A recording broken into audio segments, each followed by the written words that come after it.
So the whole Christian church, and even the people that are going on the right, like the Torah movement, that are feasting and whatnot, um, they all think that they all have this self righteousness to think that like drinking and smoking is some sort of sin, where like they just get confused by Paul's letters. When Second Peter 3, Peter says that people like err in Paul's letters to their own destruction. And so this is one of them, thinking that when Paul says, like, no drunkard or whatever will inherit the kingdom of heaven, it's not saying that, like, if you get drunk, which isn't one of, like, it's not part of one of God's 10 commandments. Um, like, that's not what it's talking about, because Paul knew the law, um, the whole Old Testament very well. And he was saying the same things as Peter, James, and whatnot. So, um, drunkenness and gluttony are really huge idioms, and if you don't understand that, then you're gonna be led off into um, what they're really talking about in their letters in the New Testament. So I have like a good chunk of scriptures that we're gonna go through. So we'll first start with Noah in Genesis 9. So starting at verse so this is after like the flood, right? And so he saw a lot of people die.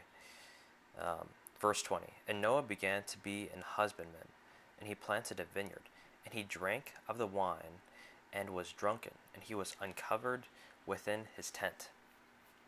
So he just got drunk, but Noah was a just man, like throughout his life. So here, like it's not even like saying that he's in sin. He just got drunk, because what drunkenness really does, it's if you're like not in covenant, then you're going to sin. But if you are in covenant, then you won't even sin when you are drunk. Of course, you shouldn't be just purposely getting drunk all the time. That's not the point.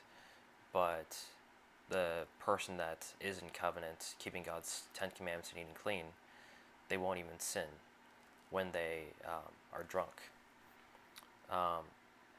And like God created like alcohol to be like received with thanksgiving, because that's even why like all the feasts or whatever, like people are drinking wine. That's why the Messiah, um, he was constantly drinking wine, and he was even accused of being a drunkard and a glutton.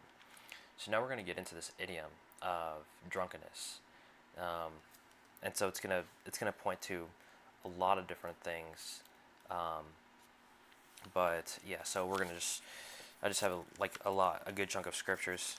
So we're gonna start in Deuteronomy, um, verse 21 or chapter 21.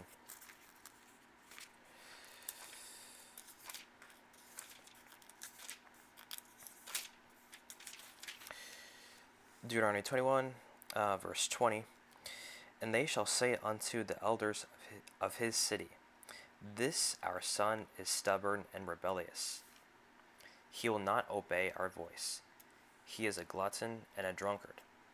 So this is like what they called somebody when they were stubborn and rebellious and not like choosing to like obey their parents. And obeying your parents is just means to keep like the fifth commandment, of obeying your parents is really a commandment to the parents to teach their children to keep the 10 commandments. So this child is really just choosing to not keep the 10 commandments, and for that reason they're called a glutton and a drunkard, because they're like, we'll get into this, but they're full of pride. They think they know it all. They're stubborn to it. They're rebellious. Like it's all that kind of thing. Um, so um, drunkard, and glutton means stubborn and rebellious, but it doesn't mean just that, as I just mentioned. But going off of that, in 1 Samuel 15, this is like a really big verse. 1 Samuel 15, or yeah, 1 Samuel 15, verse 23. For rebellion is as the sin of witchcraft, and stubbornness is as idolatry, or iniquity and idolatry. Because thou hast rejected the word of the Lord, he hath also rejected thee from being king. And so now, like, the glutton and drunkard, that's also connected to being an idolater. Because, like, with idolatry, right? Because in Psalm 115 and Psalm 135, when you like have idols, when you make idols and you trust in them, then you become just like them. You become blind. You can't see. Like, you can't talk too, right? So you become deaf, or, I mean, you become dumb. Dumb means you can't speak, and then you can become deaf. You can't hear, and so that all points to what the Messiah came to do, to like set the captives free, to open their ears, to open like to make them be able to see and stuff like that. So if you're an idolater, as Psalm 115 and 135 say, you become like the idols. So become blind. You can't like you can't see. So either, and this will get into this more, but like you could be like sleeping, but you're also stumbling, right? You like if you're blind, you're gonna be like, right? You won't be able to know where you're really going. Deaf, you can't hear, because the idols, they have ears but they hear not. So you won't be able to hear the word, because the Messiah always said, those who have ears to hear, let him hear. And he was always speaking in parables. So you have to hear what he's saying and study the matters out. And then dumb, so not able to speak. And this is another thing that is connected to this as well. Not speaking, well, with the royal law, the elevated commandments from Leviticus 19:15 to 18, and then also the Ezekiel 2:3 and 33 watchman calling.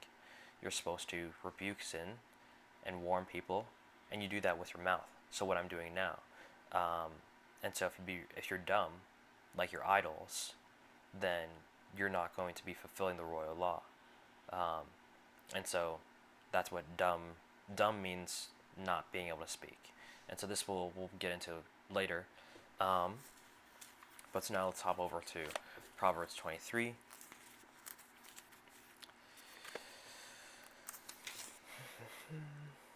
Proverbs 23, verse 21. For the drunkard and the glutton shall come to poverty, and drowsiness shall clothe a man with rags. So now we see that the drunkard and the glutton is also connected to sleeping. And so if you're sleeping, that means that you're not watching. Because watching is that idiom defined in Ezekiel 2:3 and 33, to be a watchman, to warn people of their sin, so they like don't suffer the consequences of their sin. And that's the same thing as loving your neighbor as yourself and fulfilling the royal law. But yeah, so like even like when the Messiah, when he was like being delivered by Judas, right? Like right before that, he was wanting his disciples to stay awake, but they were sleeping. He wanted them to watch, and so it's with that same thing. So drunkard and glutton means sleeping too. So now in Isaiah 28. Isaiah 28, so verse 1. Woe to the crown of pride, to the drunkards of Ephraim, whose glorious beauty is a fading flower, which are on the head of the fat valleys of them that are overcome with wine. Verse 3. The crown of pride, the drunkards of Ephraim, shall be trodden under foot, or under feet. And then skip down to verse 7.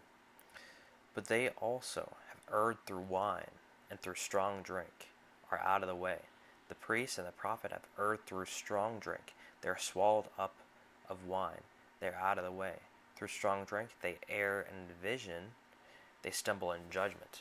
So now we see that key thing where the drunkards, they're proud, they're prideful, and then they also err in vision.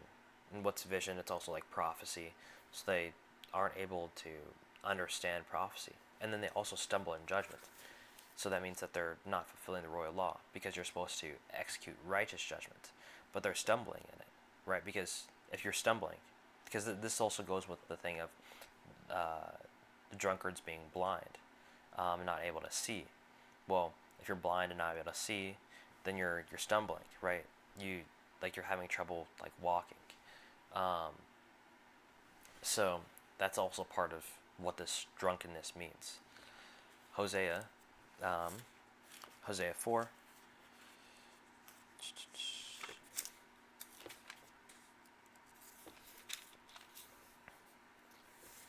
Hosea 4, starting verse 9. And there shall be like people, like priests, and I will punish them for their ways, and reward them their doings. For they shall eat and not have enough. They shall commit whoredom, and shall not increase, because they have left off to take heed to the Lord. Whoredom and wine, and new wine, take away the heart. My people ask counsel at their stocks, and their staff declareth unto them, for the spirit of whoredoms hath caused them to err, and they have gone a whoring from under their God. And then it goes into the sacrifice and stuff. So this is like the same thing that's kind of talked about before. These gluttons and drunkards, they can't understand, and they err in like different things, so like error in vision, as we talked about before, and whatnot. So back to Isaiah 29.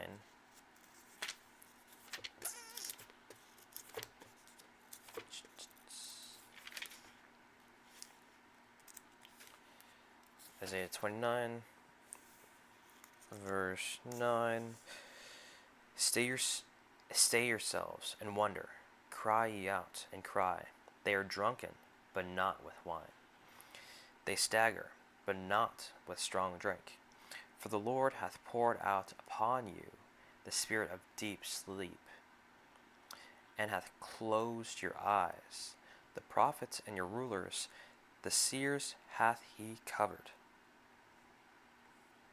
So again, these drunkards, they are sleeping, and they also have their eyes closed, meaning they're blind, and that's the same thing that was established before. So now hopping over to Isaiah 56, and this is actually really big, this chapter. So starting verse 9, all ye beasts of the field, come to devour. Yea, all ye beasts in the forest, his watchmen are blind. They are all ignorant. They are all dumb dogs, they cannot bark, sleeping, lying down, loving to slumber.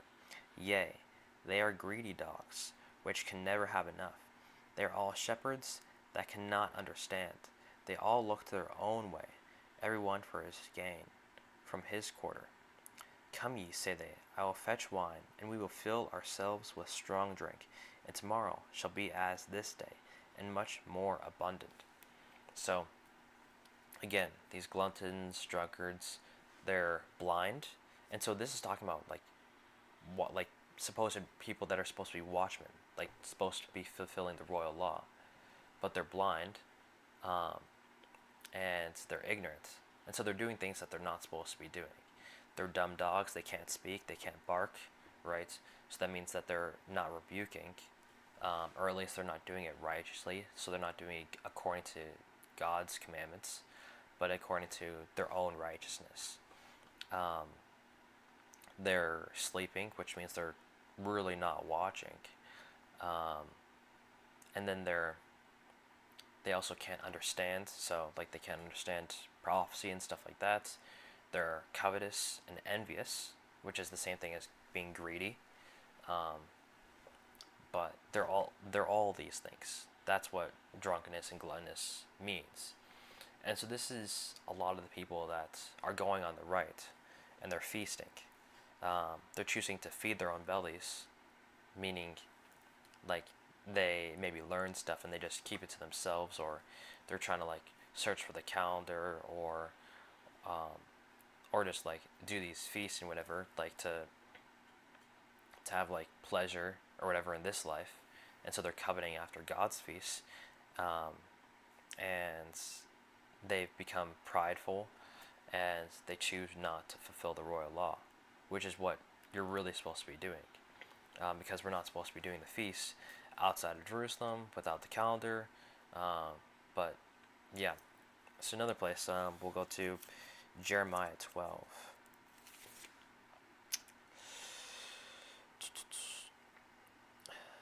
My, mine inheritance is unto me as a speckled bird. The birds round about are against her. Come ye, assemble all the beasts of the field, come to devour. Many pastors have destroyed my vineyard. They have trodden my portion under foot. They have made my pleasant portion a desolate wilderness. They have made it desolate, and being desolate, it mourneth unto me. The whole land is made desolate, because no man layeth it to heart. So, these same people that are drunkards and gluttonous and whatever, they're also scattering the flock. So that's like the Jeremiah 23 pastors and Ezekiel 34. They're scattering the flock by, like, say, like all this confusion of different calendars, or even just how, like, the Christian church, they have all these different denominations, and they're not preaching righteous judgment to keep the Ten Commandments and eat clean. So it's both sides, going to the left and going to the right. And so for that reason, they're scattering the sheep, and they're not feeding the flock. And so, Jeremiah 13, Then shalt thou say unto them, Thus saith the Lord, Behold, I will fill all the inhabitants of this land, even the kings that sit upon David's throne, and the priests and the prophets, and all the inhabitants of Jerusalem, with drunkenness. And I will dash them one against another, even the fathers and the sons together, saith the Lord.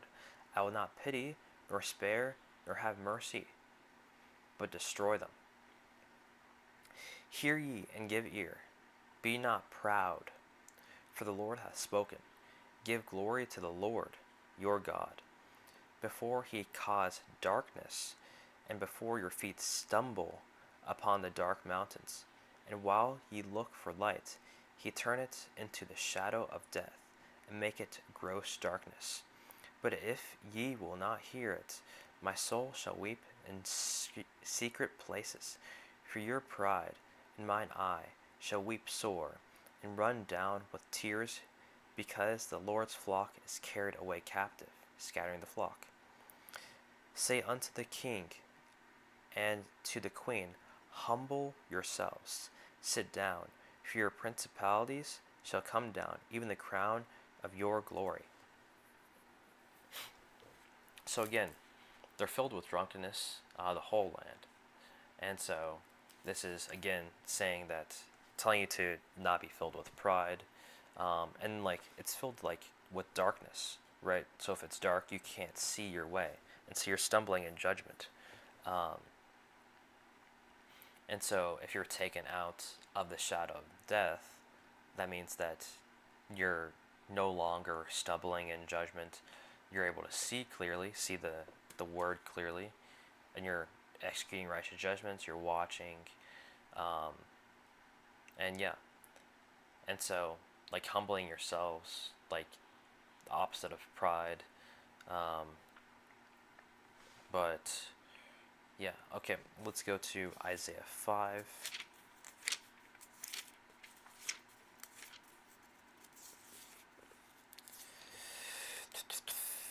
Isaiah 5, verse 11.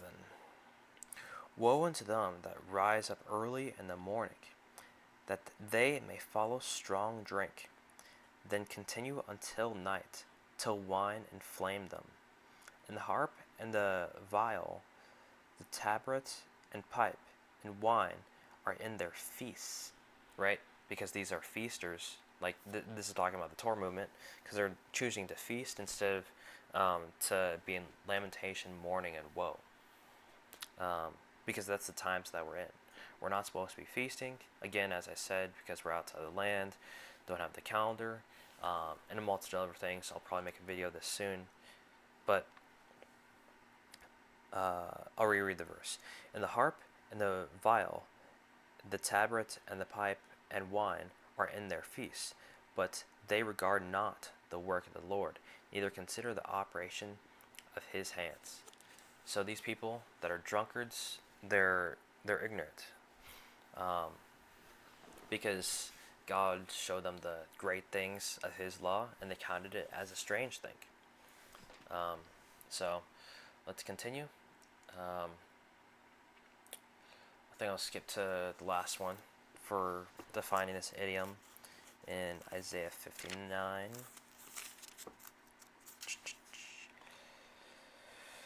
Isaiah 59, verse 3. For your hands are defiled with blood, and your fingers with iniquity. Your lips have spoken lies. Your tongue hath muttered perverseness. Skipping down to verse 7. Their feet run to evil, and they make haste to shed innocent blood. Their thoughts are thoughts of iniquity. Wasting and destruction are in their paths. The way of peace they know not, and there is no judgment in their goings. They have made them crooked paths. Whosoever goeth therein shall not know peace. There is judgment far from us, neither doth justice overtake us. We wait for light, but behold obscurity; for brightness, but we walk in darkness. We grope for the wall like the blind, and we grope as if we had no eyes. We stumble at noonday, as in the night. We are in desolate places, as dead men. So again, this is talking about a lot of the same things, but kind of like elaborating more. So this is kind of like connecting a few other things. So these same people that are blind and are stumbling in judgment, they're and walking in darkness, they aren't executing judgment. They shed innocent blood, and so the Ezekiel calling, if you have blood on your hands, that means that you're not fulfilling the royal law, because you're actually like murdering people, because the Messiah elevated, like that, like if like you shouldn't murder people, right? Like you've heard that commandment, but I say unto you that anyone that hates his neighbor in his heart has already murdered him, right? And so in Leviticus 19 verse 17, thou shalt not hate thy neighbor in thy heart. Thou shalt in any wise rebuke thy neighbor. So if you're not watching, you're hating your neighbor. And if you're hating your neighbor, you're murdering them. And if you're murdering them, there's blood on your hands. Hopefully that makes sense. And so if you're speaking lies, well, it goes with that. Like, you're not telling them the truth. And so, like, if you're telling somebody, like, oh, you don't need to keep the Ten Commandments, well, you're lying to them. And so through that, you're not watching, you're not executing righteous judgments.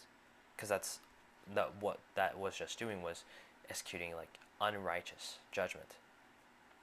And so then you're murdering them, there's blood on your hands, and yeah, it goes with all of that.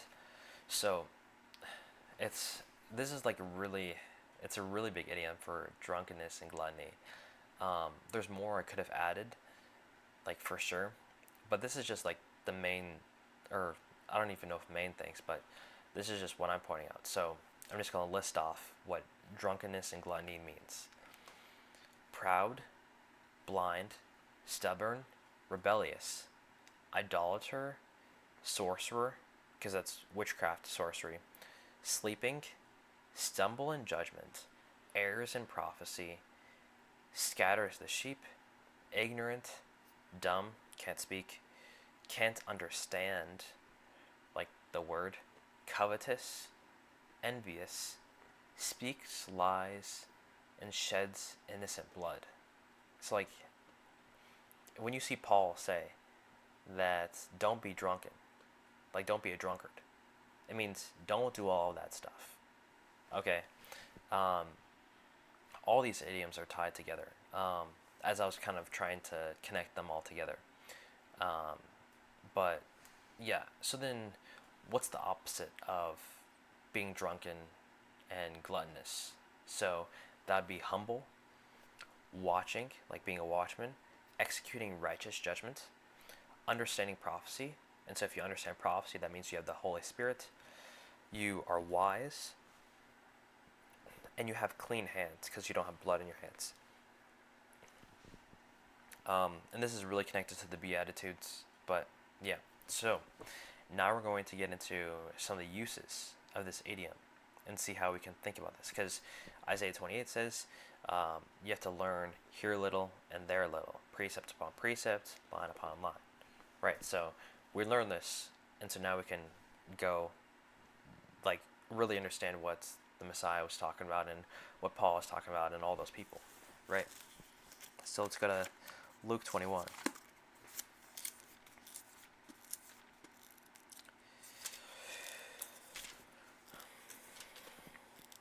Luke 21:34.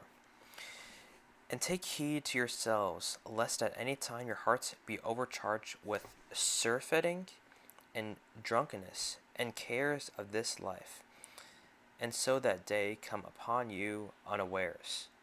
That day, like the day of the Lord. So what is this saying? Like surfeiting, that means, let's see what it says in my Bible.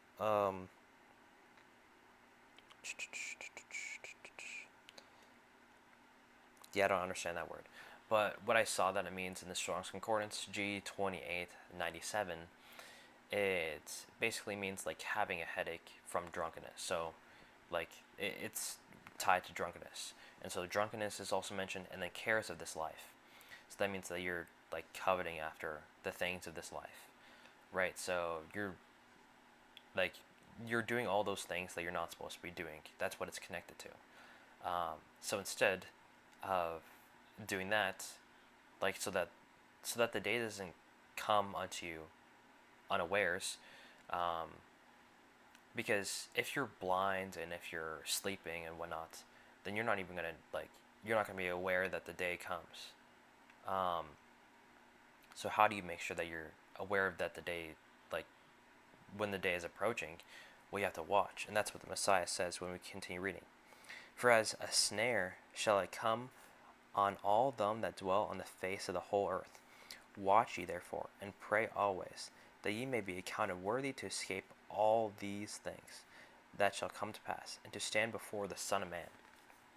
So, watching, as mentioned before, Ezekiel 2:3-33, executing righteous judgments, rebuking sin. So, now let's go to Paul, Romans 13.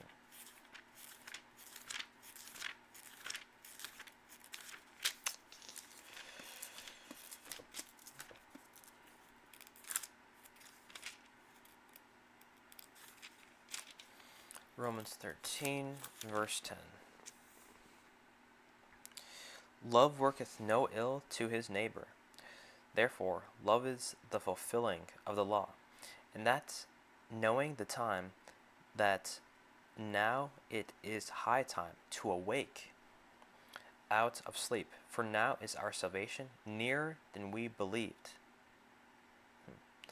The night is far spent, the day is at hand. Let us therefore cast off the works of darkness, and let us put on the armor of light. Let us walk honestly, not speaking lies, as in the day, not in rioting and drunkenness, not in chambering and wantonness, not in strife and envying, right? Because you're not supposed to be envious and covetous. So Paul is saying the same thing that the Messiah was saying. Don't be sleeping, but be watchful. Don't be prideful, because if you're in the works of darkness, you're going to be blind and not be able to see clearly, see ahead of you well. So you're going to be stumbling in judgment. Same thing. So now let's go to 1 Thessalonians 5. Okay, starting verse 4. And again, this is talking about the day of the Lord again. Like Romans 13 was talking about the day of the Lord. Luke 21, I think, talking about the day of the Lord. 1 Thessalonians 5 talks about the day of the Lord as well, because you're supposed to be watchful. Because if you're not watching, then the day of the Lord will come unto you as a thief in the night. So, verse 4. But, but ye, brethren, are not in darkness. So, like, you're able to see clearly. That the day should overtake you as a thief. Ye are the children of light, and the children of the day. We are not of the night, nor of darkness. Therefore let us not sleep, as do others, but let us watch and be sober.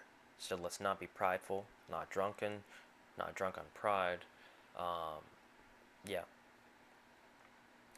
For they that sleep, sleep in the night, and they that are drunken in the night. But let us, who are of the day, be sober, putting on the breastplate of faith and love, and for an helmet the hope of salvation. So, yeah, I could have continued reading, but basically it's the same thing. Don't be drunken on pride, because if you're drunken on pride, then you're going to be feeding your own belly, and you're not going to be watching. You're just going to be like doing things for yourself, and you might seem that you're like so a lot of the Torah people, even people on the left too, like they think that they're doing things for other people. They might be doing like some like good things, but it's not what God says is good, because you have to fulfill the royal law, and they're not doing that. They're just maybe giving people a sandwich, or I guess they're both sides are giving people a sandwich, because either they're giving them the feast, or they're just giving them a Christmas ham, right? So let's continue. John 9.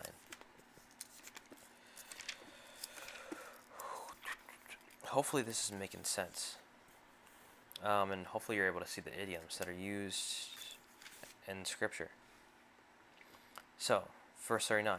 And Yeshua said, For judgment I am come into this world, that they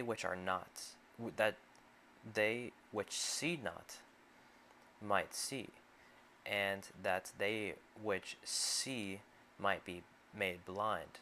And some of the Pharisees which were with him heard these words, and said unto him, Are we blind also? Yeshua said unto them, If ye were blind, ye should have no sin. But now ye say, We see, therefore your sin remaineth. So these Pharisees, they said that they can see clearly. That means that they're proud. They're prideful. But Yeshua came to make people be able to see clearly. And so what does that mean? That means he came to give people like the truth of the scriptures,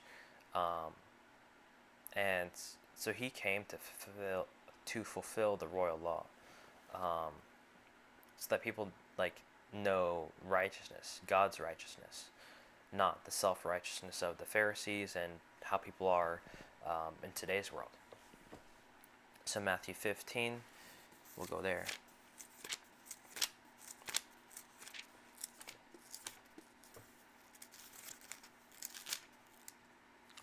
So Matthew 15, one verse. Let them alone. They be blind leaders of the blind, and if the blind lead the blind, both shall fall into the ditch. And so again, this is what a lot of the feasters are doing, the people in the Torah movement and those that are in the Christian church. Because if you're listening to a proud person, like they're blind, whatever, they can't see, they're ignorant, then they're going to err in prophecy. And so if you're listening to somebody that's erring in prophecy, then you're not even going to know what they're fulfilling about themselves. And they're most likely going to be on the bad side of prophecy. So that's what you have to be watchful of. So I think I might skip down to something else, because you can just kind of continue reading like throughout the New Testament and see this like repeated over and over and over again. All those things are connected that I mentioned before. So now let's go to Matthew 11. Matthew 11, verse 19. The Son of Man came eating and drinking, and they say, Behold, a man gluttonous and a winebibber, a friend of publicans and sinners.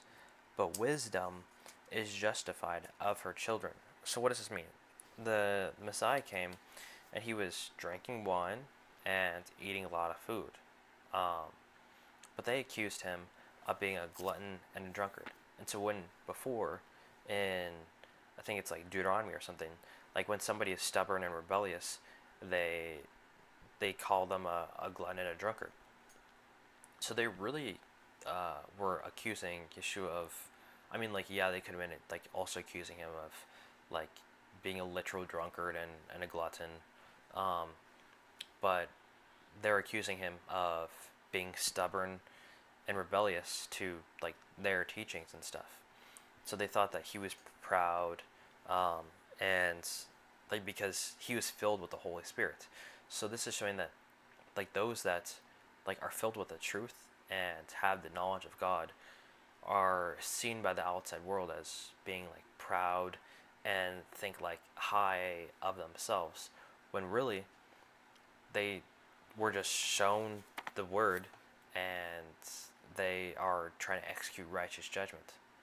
Um, and this is said in another place, in Ephesians 5.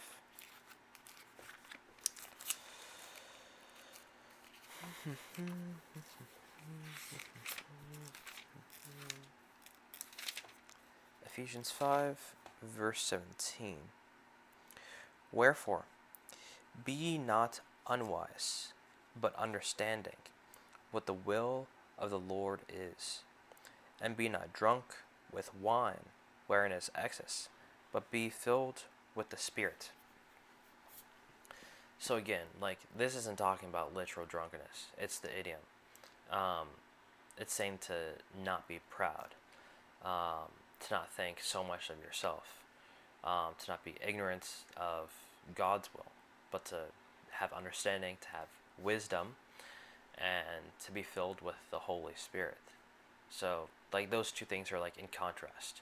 Um, so, hopefully that helps get you the idiom and know that, like, drunkenness is, it's, drinking is not a sin. It's like, the same thing goes with smoking, too. Um, because, like, these were just, like, these different things were created to, like, be received with thanksgiving. Um, of course, like, an addiction isn't good, um, and Yah will convict you, if it's really becoming a problem. But God's righteousness is His 10 Commandments and eating clean. So, um, don't.